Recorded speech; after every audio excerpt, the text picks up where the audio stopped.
Montana Territory, winter 1885. The wind did not howl. It shrieked, a high-pitched, tearing sound that suggested the sky itself was being ripped open by invisible claws. The temperature had plummeted 40 degrees in the span of 3 hours, turning the moisture in the air into microscopic needles of ice that scoured exposed skin like sandpaper. Outside the heavy timber walls of Ada Thorne's homestead, the world had been reduced to a white, violent blur. A quarter-mile down the valley, Obadiah Crouch was fighting a losing battle against the elements. He was bundled in 3 layers of wool and a buffalo coat, yet the cold had found a way inside, biting at his extremities with the patience of a predator. He was trying to chip away the ice that had sealed his barn doors shut, his breath coming in ragged, terrified gasps. Inside the barn, his livestock were screaming, the sound muffled by the wind and the wood, their water troughs frozen solid, their body heat dissipating into the cavernous, drafty space. Obadiah dropped his pickaxe, his fingers too numb to grip the handle, and fell to his knees in the snow, the realization dawning on him that he might lose the herd, and perhaps his own toes, before the sun rose again. Inside the Thorne homestead, the scene could not have been more different. The air was thick, heavy, and undeniably warm. It smelled of pine resin, wood smoke, and the rich, earthy scent of livestock, but it was not the stench of a dirty stable. It was the smell of life. Ada Thorne sat in her rocking chair, a mug of chicory coffee resting on her knee. She was not bundled in furs. She wore a simple wool dress and a shawl. Through the internal door she had cut into the east wall of her kitchen, she could hear the soft, rhythmic chewing of her milk cow, Bess, and the low clucking of the chickens roosting in the rafters of the attached structure. The heat from the animals, trapped within the insulated envelope she had spent the last 8 months constructing, radiated through the shared wall, supplementing the heat from her cast-iron stove. She did not have to go outside to milk the cow. She did not have to brave the whiteout to fetch eggs. She simply opened a door, walked 3 paces, and attended to her chores in shirt sleeves. While Obadiah Crouch froze in the drifts, praying for salvation, Ada took a sip of her coffee, watched the frost form patterns on the outside of her double-paned glass, and waited. Before we unravel the engineering that saved Ada Thorne's life, take a moment to scroll down and let us know where you're watching from in the comments. Hopefully, somewhere warmer than the Montana Territory in 1885. Now, to understand how Ada came to be the only warm soul in the valley, we must go back to the tragedy that started it all. The story begins not with a triumph, but with a funeral. It was the winter of 1884, a year prior, when the Widowmaker blizzard had swept through the valley. It hadn't been as cold as the one currently raging, but it had been relentless. Ada's husband, Samuel, a man of immense strength but stubborn tradition, had insisted on keeping the barn 100 yards from the main house. It was the way things were done. It was the way his father had done it in Ohio, and the way the neighbors did it here. Separation meant hygiene, he argued. But when the snow piled 6 feet high against the door, that 100-yard walk became a gauntlet. Samuel had gone out to tend to a foaling mare. He had fought the wind for an hour just to clear a path. By the time he returned, he was soaked with sweat that had frozen against his skin. The coughing started that night. The pneumonia took him 3 days later. Ada buried him when the ground thawed, digging the grave herself because the roads were still impassable. She stood over the fresh earth, her hands blistered and raw, looking from the grave to the house, and then to the barn in the distance that had killed him. The neighbors, well-meaning but patronizing, stopped by in the weeks that followed. They offered to buy her stock, suggesting she move back east to live with a sister in St. Louis. "This country ain't for a woman alone, Ada," Obadiah Crouch had said, leaning against her fence rail, chewing on a stalk of dry grass. "Especially not with winter coming round again. The labor alone will break you." Ada had looked at him, her eyes the color of flint. "I am not leaving, Mr. Crouch. And I am not dying." She didn't have the words then for what she was planning, but she knew the mathematics of their survival were wrong.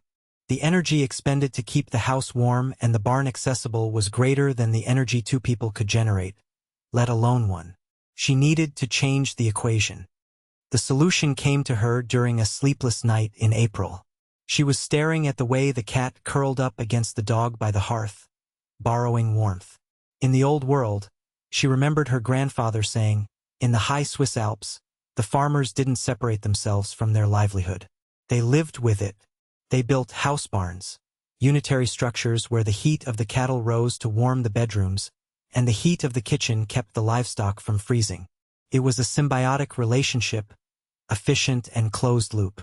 In Montana, however, such a thing was considered filthy, a sign of poverty or madness. But Ada was done caring about propriety. She cared about thermodynamics, even if she didn't know the word. The wind in this valley came from the north and west. If she built a structure that wrapped around the north and west sides of her existing cabin, she would create a windbreak for the house and a warm shelter for the animals. The house would become the heart, and the barn would be the body protecting it. She began the demolition of the old barn in May. It was grueling, backbreaking work. She didn't have a team of horses to pull the beams down, so she used leverage. She rigged a block and tackle to a sturdy oak tree, converting the pulling power of her single mule into enough force to unseat the main timbers. She salvaged every plank, every nail, and every shingle. The neighbors watched from the road, slowing their wagons to stare. They saw a woman tearing down a perfectly good barn, dragging the wood across the field toward her house. The gossip started immediately. They whispered that grief had driven her mad. They said she was building a fortress to keep people out. At the general store in town, the whispers stopped when she walked in, replaced by heavy, awkward silences. "You're making a mistake, Ada," the store owner, Mr. Henderson, said one morning as he weighed out a bag of 10-penny nails for her. He was a kind man, but deeply conventional. "You bring those animals right up against your living quarters, you'll bring the rats, the flies, and the sickness. Samuel wouldn't have wanted that." Ada placed her coin on the counter with a sharp click. "Samuel is dead, Mr. Henderson, and the cold killed him, not the smell of a cow. I'm buying the nails." She walked out, hoisting the heavy sack over her shoulder, ignoring the snickers of two ranch hands lounging on the porch. She knew what they saw, a widow wasting her inheritance on a folly. What she saw was a timeline. She had 5 months before the first hard frost. She had to dig a foundation, lay the stone, frame the walls, and seal the roof. She was one woman against the calendar. The digging began in June. The ground was hard, compacted by years of drought. Ada didn't just dig a trench. She engineered a drainage system. She knew that bringing animals closer meant managing moisture. She dug a deep perimeter trench 3 feet from where the new walls would stand. Filling it with river rocks, she hauled one wagon load at a time from the creek bed. This would wick away the snowmelt and urine, keeping the earthen floor of the barn dry. She worked from dawn until the last streaks of purple faded from the western sky. Her hands, initially soft from a winter of indoor mourning, grew calloused and hard as oak knots. She stopped wearing her corset. It restricted her movement and lung capacity. She wore Samuel's old work shirts, cinched at the waist with a rope. Obadiah Crouch rode by in late June, just as she was mixing the lime mortar for the stone foundation. He watched her for a long time, sitting high on his horse, his shadow stretching across her workspace. "You're digging too deep," he observed, not as a compliment. "You'll hit the water table." "I'm below the frost line, Obadiah," she replied without looking up, the trowel scraping rhythmically against the stone. "And I'm laying a French drain. It won't flood." Obadiah scoffed, spitting a stream of tobacco juice into the dust. "A French drain? Fancy words for a ditch. You know, the association ain't gonna like this. It lowers the tone of the valley, living like a peasant with your beasts." Ada finally looked up, wiping sweat from her forehead with the back of her wrist. "The association isn't going to keep me warm in January, Obadiah, unless you plan on coming over to stoke my fire every 2 hours. Obadiah flushed a deep red. "I'm just warning you, Ada. When the wolves come down because they smell the chickens right through your bedroom wall, don't come crying to me. I have a rifle, Obadiah, and I know how to use it better than Samuel did." He rode off, shaking his head. Ada watched him go, then returned to her mortar. It had to be the perfect consistency. Sticky enough to hold the river stones, but dry enough to cure before the night dew set in. By August, the skeleton of the structure was rising. It was a strange, L-shaped beast that hugged the north and west corners of the original cabin. Ada had decided to use a timber frame construction. Using the reclaimed wood from the old barn and supplementing it with fresh pine, she felled herself in the woodlot. Felling the trees was the most dangerous part. She selected straight, healthy pines, using an axe to undercut them and a crosscut saw to drop them. She worked methodically, calculating the fall line to avoid getting crushed. Once a tree was down, she stripped the bark immediately to prevent rot and beetles, the sticky sap coating her arms like a second skin. Moving the timbers into place required physics, not just muscle. She built a series of A-frame hoists and used a windlass system she had designed on the back of a flour sack. She would hook a chain around the timber, crank the windlass, and slowly, inch by groaning inch, the heavy beam would rise into the air. It was a slow ballet of wood and iron. One slip of the ratchet, one frayed rope, and the beam would come crashing down, potentially killing her. She worked in silence, the only sounds the creaking of the rope and her own sharp exhalations. The framing revealed the genius of her design to anyone with the eyes to see it, though few did. She wasn't just building a shed. She was building a thermal buffer.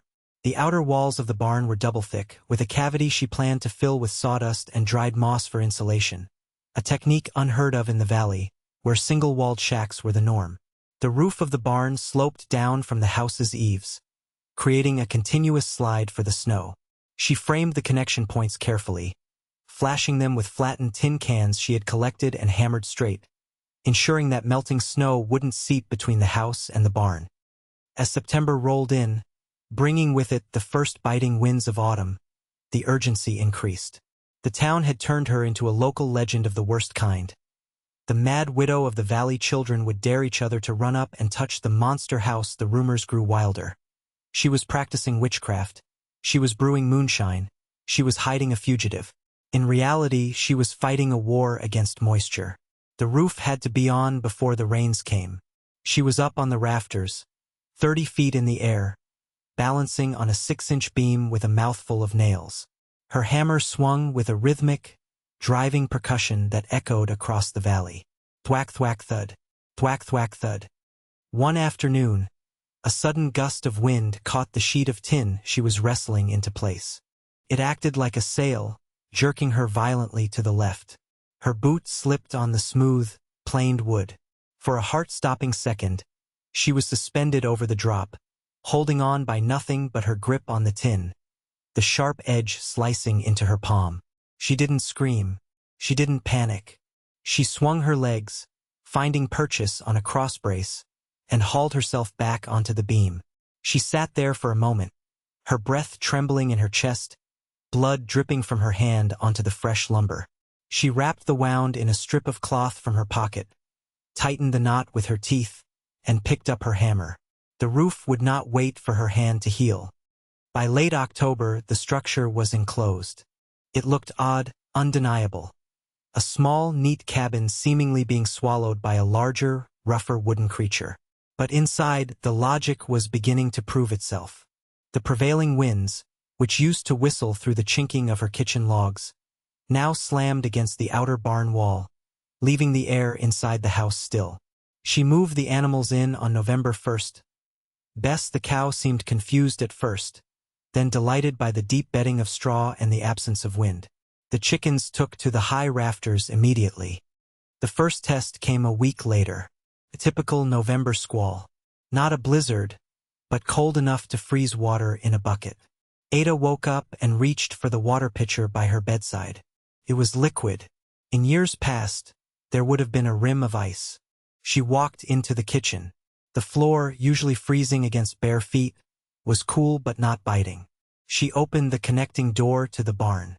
A wave of warm, humid air hit her, smelling of hay and animals. Bess lowed softly. Ada smiled. It was working. But the town was not convinced. Obadiah Crouch met her on the road as she was heading into town for final winter supplies.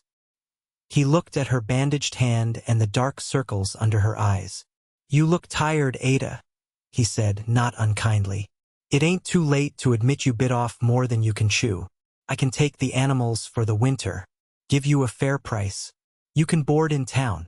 "My animals are warm, Obadiah," she said, adjusting the reins of her mule. "And so am I." He chuckled, a dry, rattling sound. "It's November, Ada. The real cold ain't here yet. Wait until the mercury drops to 40 below. That pile of lumber is gonna draft like a sieve, and you'll be sleeping with cow manure for nothing." "We shall see," Ada said, snapping the reins. "Yeah," Obadiah called after her. "We surely will. Just don't expect us to dig you out when that roof collapses under the snow load." He couldn't have known how prophetic his words about digging out would be, though he had the victim entirely wrong. As December crept in, the sky turned a bruised purple, and the air grew heavy with a metallic taste that every frontier survivor knew. The pressure was dropping. The birds had vanished. The great blizzard of 1885 was gathering its strength in the north, preparing to descend upon the valley with a fury that would erase landmarks, bury fences, and test the arrogance of every man who thought he had tamed the land. And Ada Thorne was ready. She had stacked her firewood not outside, but inside the barn, along the north wall, adding yet another layer of insulation. She had filled the grain bins. She checked the latches on the storm shutters she had built for the windows. The snow began on a Tuesday evening. It didn't start with flakes. It started with granules, hard and fast, sounding like gravel thrown against the siding. Then the wind arrived. It hit the house with the force of a battering ram. The cabin creaked, settling into its foundations. But unlike the previous year, the floor did not shudder. The wind hit the barn first, the slanted roof deflecting the blast up and over the chimney of the house. Inside, Ada lit the lantern. She listened to the roar outside, a sound that usually filled her with dread.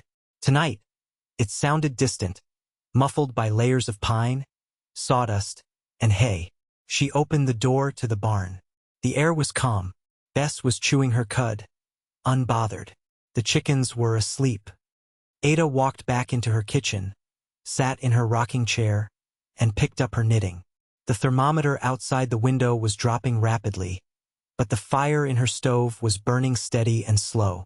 She didn't need to roar the fire to fight the draft, because there was no draft. She was in a cocoon. 3 miles away, the wind blew the door of the town meeting hall open, extinguishing the lamps.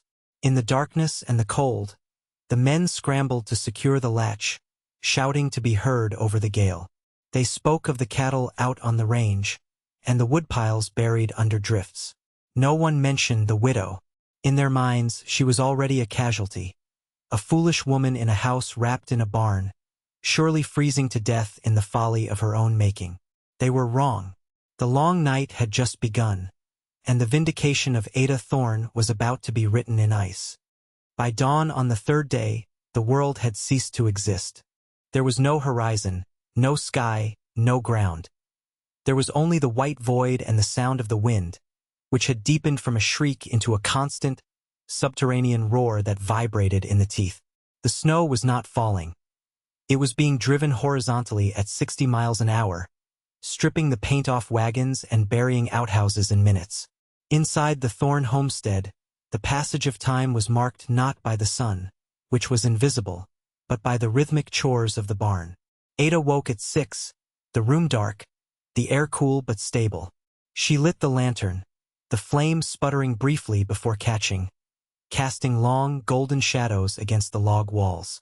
She pulled on her boots, not because the floor was freezing, but out of habit. The thermometer she had hung by the interior door read 50 degrees. Outside, she knew it was 30 below zero, not counting the wind chill. That 80-degree differential was a testament to the physics of insulation and the biological furnace she had enclosed. She opened the door to the barn section, and the humidity hit her face, pleasant and grounded. The smell was stronger now, a pungent mix of manure, straw, and animal musk, but to Ada, it smelled like survival. She moved down the line, checking the water trough. A thin film of ice had formed on the surface, the first sign that the cold was penetrating, but she broke it easily with her ladle. If the barn had been separate, that water would have been a solid block of ice, expanding and cracking the trough. She moved to the compost pile she had started in the corner, a mixture of soiled bedding and manure. She took a pitchfork and turned it. Steam rose from the pile, white and thick. The decomposition was generating heat, a slow chemical fire that contributed to the ambient warmth. She leaned on the pitchfork for a moment, listening. The wind battered the north wall, the double-thick timber groaning under the assault, but the heavy bracing held. The snow piling up against the roof was actually helping now, acting as an igloo-like blanket of insulation, sealing the cracks she might have missed. 3 miles away, the situation was descending into a nightmare. The town of grim-faced pioneers was losing the battle. In the drafty frame houses of the main street, families were huddled in single rooms, burning furniture because their woodpiles were buried under 8 feet of drift. The windows, single-paned and rattling in their frames, were thick with ice on the inside. Mr. Henderson, the store owner, was wrapped in 3 wool blankets, sitting on his counter, watching his breath plume in the air. He had tried to reach his shed to get coal, but the wind had knocked him flat, and he had barely crawled back inside, his hands turning white and waxy. The fear in the town was palpable, a cold, hard knot in the stomach. They knew that when the storm broke, the silence would be louder than the wind. It would be the silence of frozen cattle, of horses dead in their stalls, and perhaps of neighbors who hadn't woken up. Obadiah Crouch was past fear. He was in the realm of desperate animal instinct. His firewood was gone. He had burned his kitchen chairs yesterday. He had tried to sleep in his bed, but the cold had chased him out, seeping through the mattress. His house, a proud, tall structure built to look like the homes back east, was a wind tunnel. The crawl space beneath the floorboards was open to the gale, turning his floor into a block of ice. He was huddled by the last embers of his stove, wearing every piece of clothing he owned, but he couldn't stop shaking. The tremors were violent, racking his body. He knew the symptoms. The lethargy would come next, then the sleepiness, then the end. He thought of his horses in the barn a quarter-mile away. He hadn't heard them since yesterday. He knew they were gone. The thought pierced his stupor. He didn't want to die alone in the dark. He remembered the smoke he had seen from Ada's chimney days ago, steady and defiant. He remembered the monstrosity she had built. The anger he had felt toward her folly was gone, replaced by a singular, crystalline realization. She was right. The decision to move was madness, but staying was suicide. Obadiah stood up, his joints screaming. He wrapped a scarf around his face, leaving only a slit for his eyes. He grabbed a length of rope, tying one end to his porch post and the other around his waist. A futile gesture, perhaps, but it gave him a sense of tethering. He stepped out the door and was immediately knocked sideways. The wind was a physical blow, a giant hand shoving him into the drift. He gasped, inhaling ice crystals that made him cough violently. He couldn't see his hand in front of his face. He had to navigate by memory and the slope of the land. He knew Ada's place was down the valley, to the east. The wind was coming from the north. If he kept the wind on his left shoulder, he might make it. He began to trudge, dragging his legs through waist-deep snow, each step a battle of will against physics. He didn't know how long he walked. It might have been an hour. It might have been 10 minutes. Time had frozen along with the world. His eyelashes froze together, sealing his vision shut. He had to stop to claw the ice away, tearing his skin. He fell again and again, the snow filling his collar, melting against his neck and freezing again. He was shouting now, screaming into the roar, names of people long dead, prayers he hadn't said since childhood. He was delirious, his mind flashing images of summer meadows and hot sun. He wanted to lie down. The snow looked so soft, like a feather bed. Just for a minute, he thought. Just a quick rest. He sank to his knees, the warmth of hypothermia beginning to wash over him. A deceptive, deadly comfort. Then his hand struck something hard. Not a tree, it was flat, hewn wood. He blindly felt along the surface. It was rough, vertical. A wall. He dragged himself up, feeling the corner. He moved along it, the wind trying to peel him off. He found a latch. It was frozen. He hammered at it with his fist, a dull, wooden sound. He screamed, "Ada! Ada!" But the wind swallowed the sound instantly. He collapsed against the wood, his strength gone, sliding down into the drift that was rapidly burying him. Inside, Ada looked up from her mending. The dog, a scruffy terrier named Buster, had lifted his head, ears pricked toward the entryway. He gave a low, uncertain woof. Ada frowned. Nothing could survive out there. It was likely a branch hitting the siding. But Buster ran to the door connecting the kitchen to the airlock, the small vestibule she had built between the outside world and her living space. He barked again, sharper this time. Ada stood up, setting her sewing aside. She picked up the heavy iron poker from the stove, just in case. She walked to the vestibule. The outer door rattled violently. She listened. A faint thud. Then another. Not the wind. She threw the bolt and shoved the door open. The wind exploded inward, blowing snow across the vestibule floor, extinguishing the candle she held. In the gray, swirling light, she saw a dark shape slumped halfway across the threshold. It wasn't a wolf. It was a man. She didn't hesitate. She dropped the poker and grabbed the buffalo coat of the figure, hauling him backward with a grunt of effort. He was dead weight, heavy with snow and exhaustion. She dragged him clear of the frame and slammed the door shut, throwing her body weight against it to engage the latch. The silence returned, sudden and ringing. She knelt beside the figure. It was an ice sculpture of a man. She pulled the scarf down. Obadiah Crouch. His face was gray, his lips blue, his eyes rolled back in his head. "You stubborn old fool," she whispered, checking for a pulse. It was faint, thready. She didn't try to warm him there. She dragged him through the second door into the kitchen.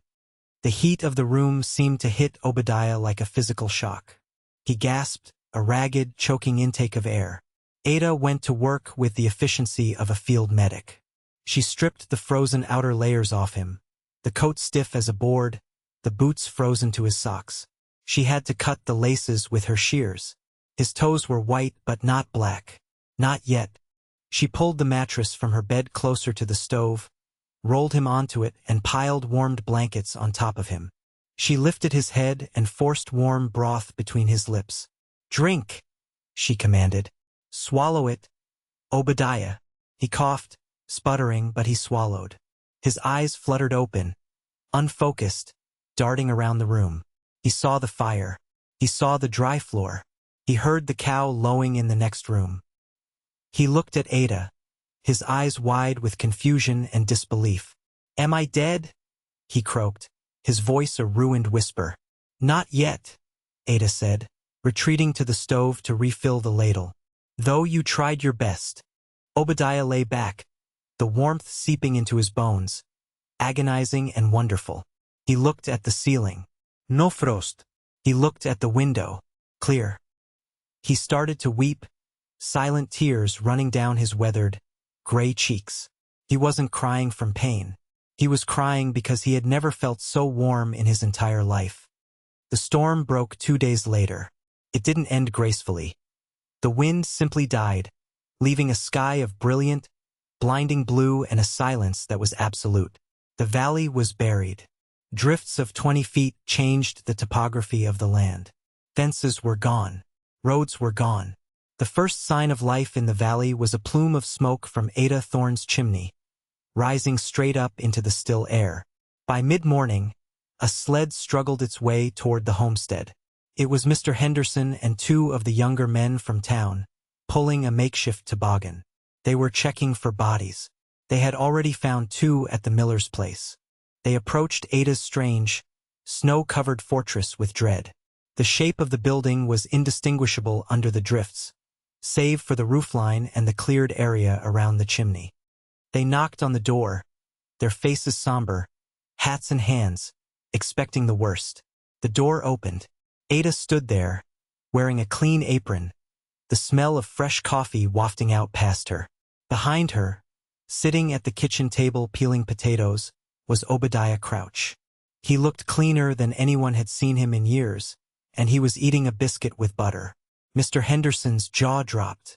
The two young men stared past Ada into the room, their eyes widening at the sight of the dry floor and the open door to the barn where the livestock were visible, standing comfortably in deep straw. We came to see if you were," Henderson stammered, unable to finish the sentence. "I'm fine, Mr. Henderson," Ada said, her voice calm. "Obadiah had a bit of a chill, but he's mending. You look cold. Come inside." They entered like pilgrims entering a cathedral. The transition from the blinding white cold to the amber warmth of the house barn was jarring. They touched the walls. They looked at the animals. They saw the lack of ice on the water buckets. "How?" one of the young men asked, looking at the seamless connection between the house and the barn. "It smells. It smells like summer in here." "It's heat," Obadiah said from the table, not looking up from his potato. "Just heat. Animals make it. We waste it. She kept it."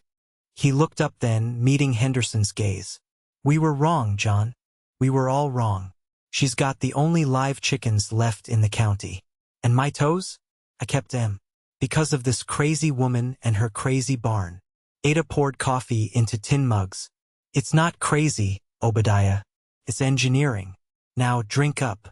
We have digging to do if we want to get the rest of the town out." The vindication was total, but it wasn't boastful. In the weeks that followed, the Thorne homestead became the hub of the valley. The Mad Widow's Folly became the Thorne Ark families whose homes were uninhabitable moved their children into Ada's hayloft. The heat from the extra bodies only made the system more efficient. Men who had scoffed at her construction methods now came with measuring tapes and notebooks, asking her to explain the drainage, the double walls, the ventilation flow. They sat around her table, humble and attentive, while she drew diagrams on the back of seed catalogs. She didn't lecture them. She didn't say, "I told you so." She simply showed them the math. Wet wood kills. Dry wood saves. Wind strips heat. Mass holds it.